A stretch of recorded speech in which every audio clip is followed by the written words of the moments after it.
One boy has a dream. Like most boys, he hopes for fame and glory. Trips into outer space and big league ball must take a back seat to the only career this freckle-faced 10-year-old can picture for himself. Driving his stock car over the finish line of the Darlington Raceway. But it's more than a dream. Beneath his mop of orange hair rests a secret that even Mom and Dad won't know until the appropriate time. Here, high in the lonely grandstand's vastness before the race, this boy knows deep within his heart that 15 years from now he will win the Darlington 500 25th anniversary race. It's his private information, and no one else need know just yet. A boy waits with his dream. But some dreams turn into nightmares. Nightmares like this. They're trying to get Junior Johnson out of the car he dreamed of racing in the Southern 500. During time trials, Johnson cut a 140-foot hole in the third turn guard rail. Providence and newest safety devices kept Johnson from injury. The time trials are where the men and the boys get separated. Each man has 4 now or never laps in which to clock a speed that'll bless him with a pole position or damn him to the oblivion of tail end spot at the start of the race. The track is hot and fast, great for breaking records, great for breaking necks. Hearts of each driver's pit crew are with him as he tries to find a place in the Wednesday morning sun. Clock speeds are incredible. 15 drivers qualify at speeds in excess of 120 miles per hour. 4 frenzied laps at an all-time record of an average of 123 7/10 miles per hour qualify Fireball Roberts for the coveted front pole position. The glory is in on the hot black asphalt, but the guts of stock car racing are in the pit areas. Professional stock car drivers know that the primary function of shock absorbers is to help control the car.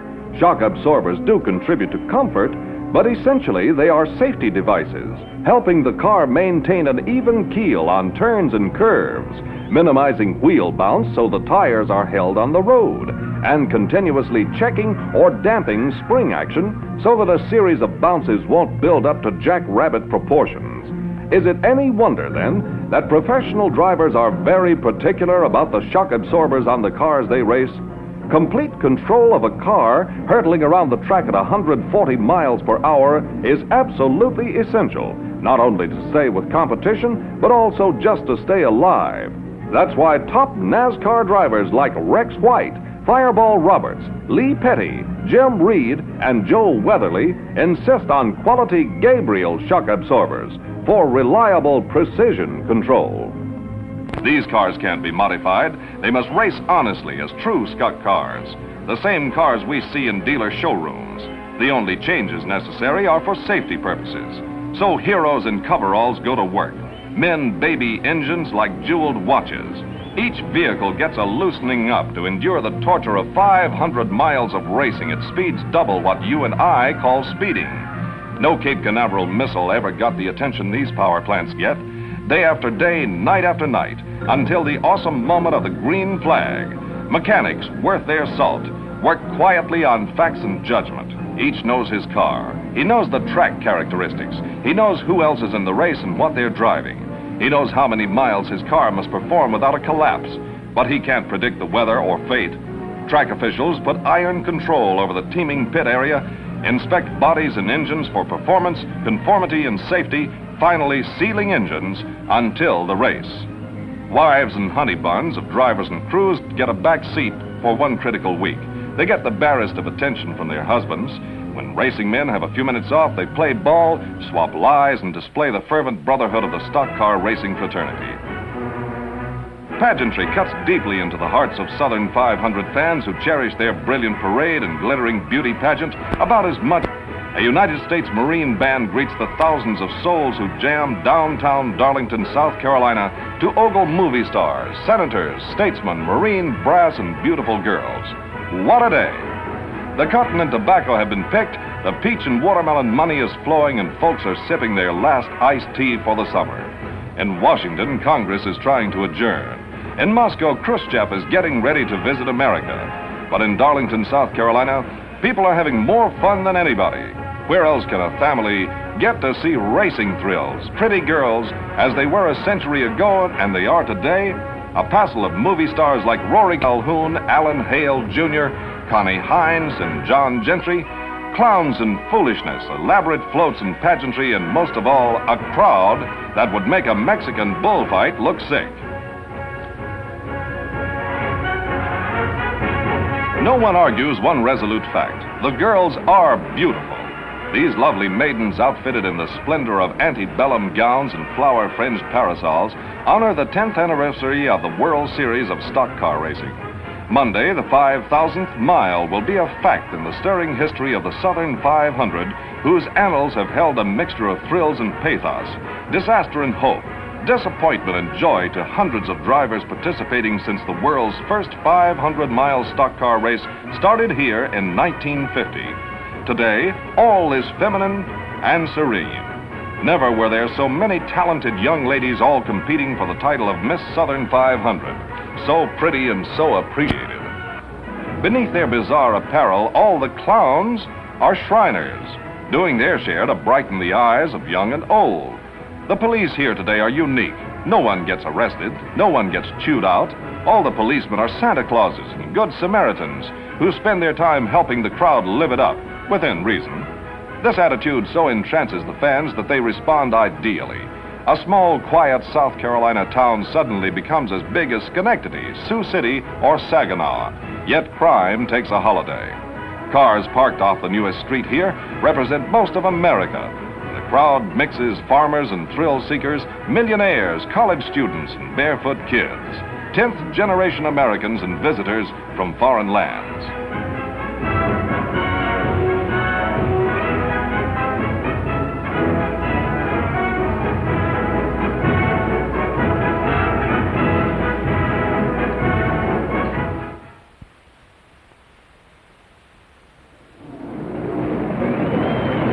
That night, the girls are wearing a little less, but the balmy September air and the delighted shouts from the 8,000 in the gallery keep them warm. It's a cosmopolitan setting. The theme is Hawaiian. The Marine Dance Band hails from Washington. Hollywood contributed the movie stars. The beauty contestants come from right here in South Carolina. Spectators have been driving to Darlington for days from 49 states of the Union. They come from every walk of life. But they all have just one thing on their minds tonight. Who is the fairest of them all? It's a numbers game. While the band plays a number, good-looking numbers display their numbers on the stage. All of tonight's Miss Southern 500 entries already bear the purple of other beauty honors, and many girls will go on from tonight's event to win crowns all over the nation. Here, under the stars, on a stage covering the starting line of Monday's race, the girls display their beauty and their talent all in one contest.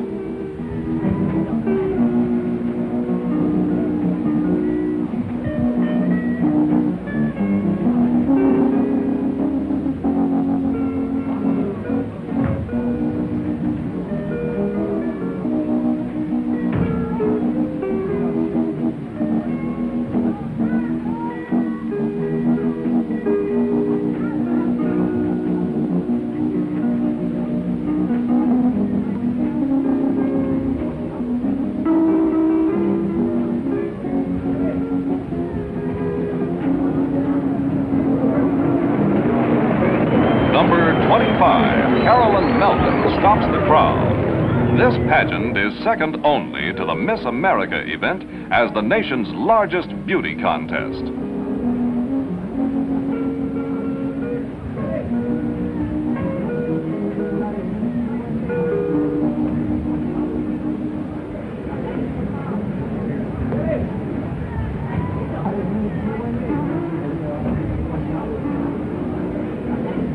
Judges find it hard to disappoint all but one of these anniversary beauty princesses, but there are worse things in life, and they muddle through.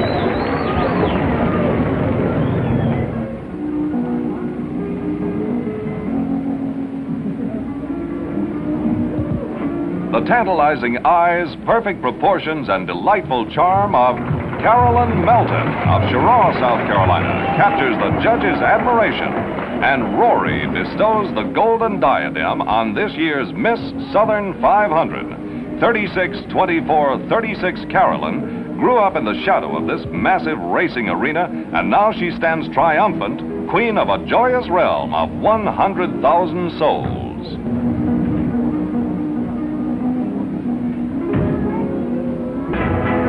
Pageantry reaches its climax minutes before the race. The box office has hung up the standing room only sign.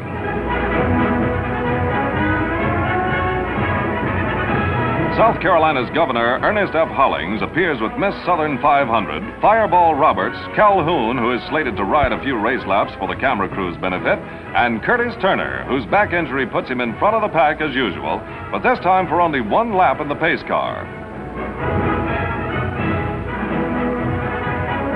The imp of a blimp hangs hundreds of feet over the throng, giving press observers new perspective of this king of all stock car races. This is the tapestry they see.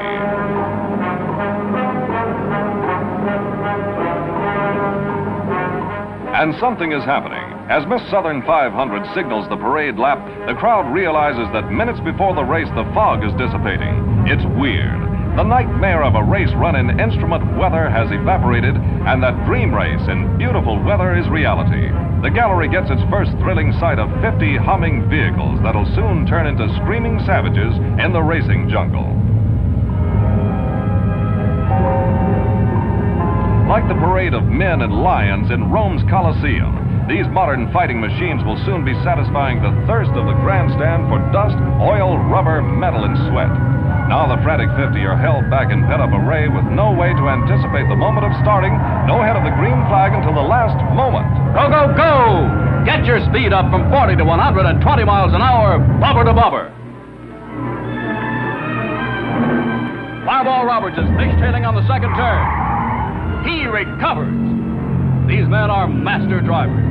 No speed limit signs on this highway, no one to say, take it easy, no cops to hand out tickets. Just a choice of $74,000 in prize money, or disappointment, or death. You can't win if you don't pass, and you can't pass if you don't come within a few paint thicknesses of the car ahead. The driver on the highway gives himself 300 feet between cars.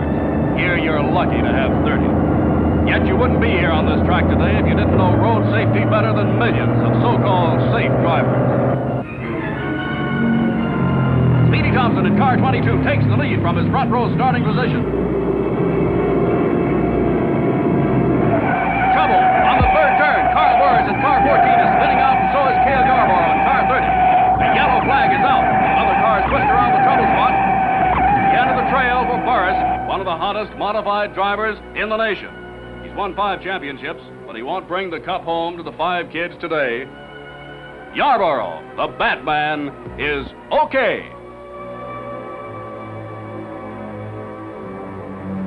More trouble on that third turn. Rex White and car 4 spinning out. Lee Petty and Jim Reed just avoid him and save themselves for the rest of the race.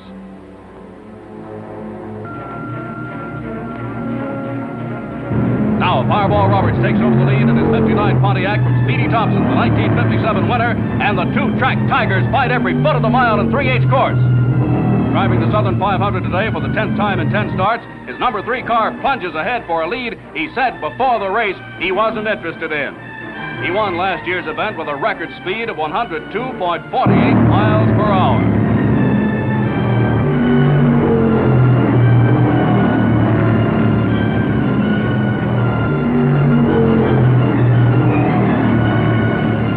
Trouble is Fireball's middle name as he's forced into the first of a marathon of unscheduled pit stops. He took first money here at both the 1957 and 1959 Rebel 300 races.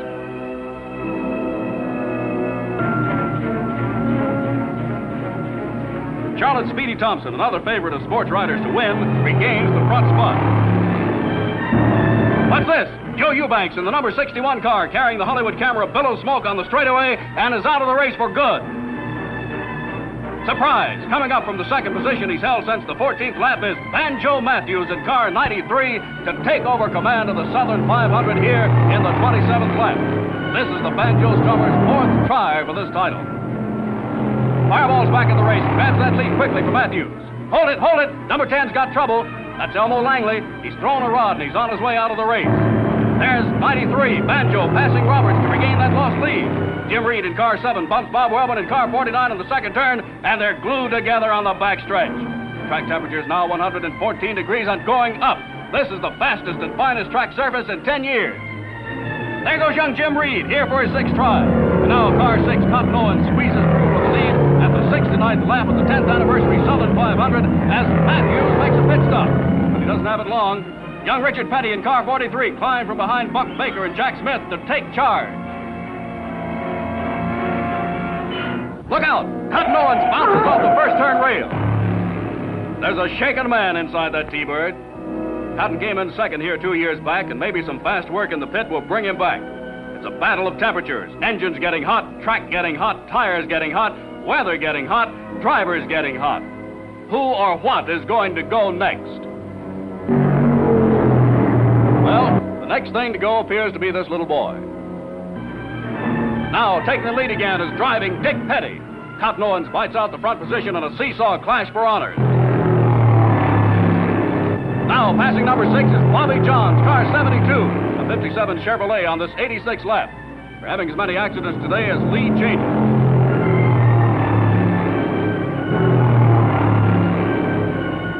Going out of control is Dick Petty in car 43, skidding sharply. Petty is two-time national champion Lee Petty's son, here for his initiation to the Darlington Battle Fire.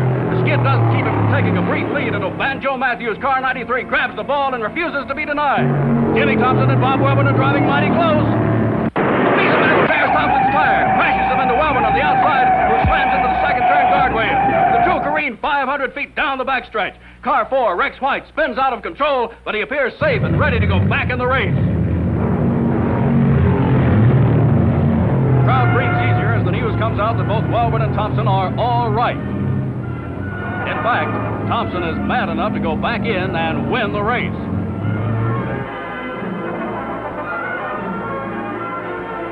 Spectators are stunned by the tragic crash of two leading contenders, old-timer Jimmy Thompson in his 7th stab at the Southern 500 and Bob Wellman making his 4th try.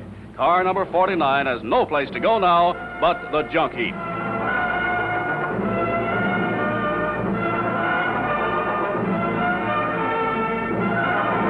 The track crew works around passing cars to sweep the debris. 96 feet of guardrail wrinkled under the impact of the two cars going at 120 miles per hour. The green flag flies and the boys go back for more. Track temperature is sizzled up to 128 degrees and going up. Tire temperatures range from 250 to 300 degrees Fahrenheit. Dick Blackwell in car number 26 is losing control. He's spinning out going into the second turn. Wasn't high enough. Driver too much speed. He's shaken, but he's okay. Dick ran in the old modified circuit for years. For 3 laps, Jim Reed in car 7 steals the lead, but Banjo snatches it right back. And right now, the 141st lap, Banjo Matthews in car 93 looks mighty good as a contender for the crown. Track temperature just past 130 degrees, and the wear is beginning to show. Now, with Jim Reed, Dick Petty, and Joe Weatherly driving for rookie Bob Burdick, all pushing Matthews for first position, Bobby Johns forgets a pit stop and runs out of gas for a costly push to the pits. Banjo Matthews caroms off the rail between the first and the second turns. His rim is dragging, sparks are flying. The front of his car starts smoking, and it loses out of the Southern 500 for good.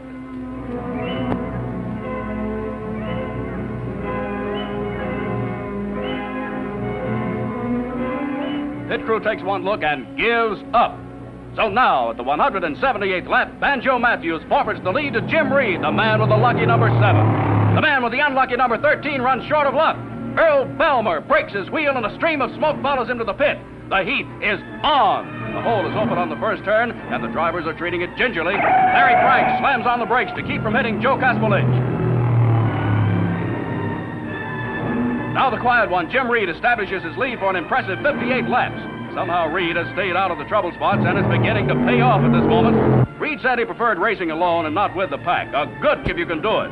They call him short track because of his canny ability to manipulate on the short tracks. He's a Yankee, but a good man just the same. Started racing jalopies back in 47. Right now he's astounding the experts in the crowd by staying away from the pit as if it were a pit viper.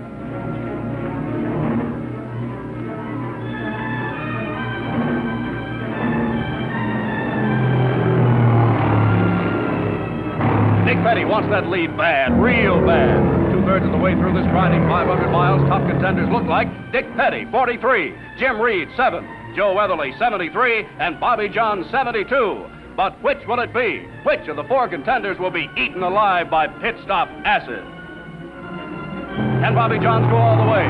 He had the lead once. Can Jim Reed last 364 laps? Chances are slim because he's had only 2 pit stops. Fireball Roberts has a half a dozen by mid-race. Can Dick Petty, first time up, follow his dad's counsel from the track apron and take his 59 Plymouth across the line first?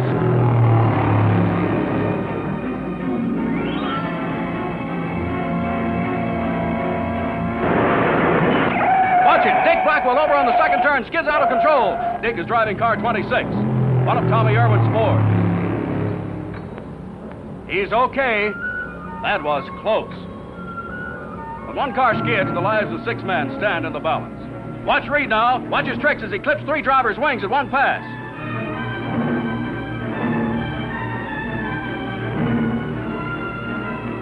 Now Weatherly and Johns fight it out. First the Ford to slip is Johns, who conks out on the 220th lap. And now there are 3. Weatherly plunges into the lead, but a long pit stop cuts into his clock average. The first man to drive that 5,000th mile would have won the battle of heat and pit stops. That's the whole story here today. Burning cars, burning engines, burning tires, burning drivers, burning track. Right now, track temperatures have soared to 132 degrees and still going up. Only 4 pitmen are allowed across that wall when a car stops.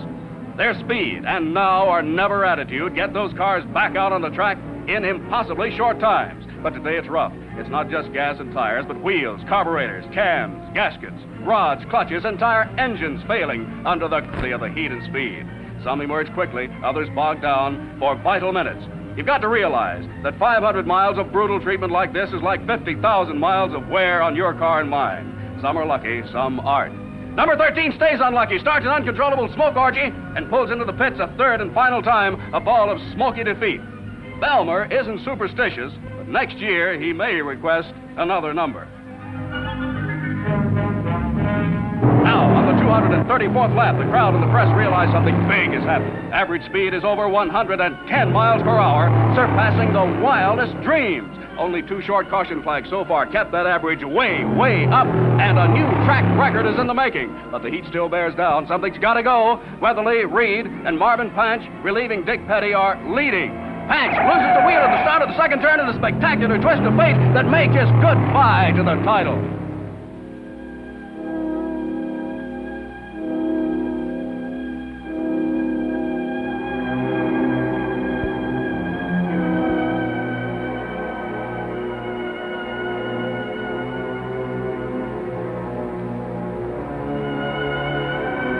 Pit stop takes only 1 minute, 27 seconds, and Dick Petty takes 43 back in. But quiet, unassuming Jim Reed has that lead, and he and his Impala are fresh as daisy. Suddenly, the crowd realizes that little Joe Weatherly can't catch him, that Dick Petty can't catch him if he doesn't have to visit the pit. Can he hold out a few more laps? Reed is pouring on the cold and praying nothing will happen. It could be that Jim Reed, the short track veteran, will come up a dark horse winner. What? A Yankee from Peekskill, New York, wins the Southern 500, the oldest and largest stock car race in the world? Here he comes now, around that last lap.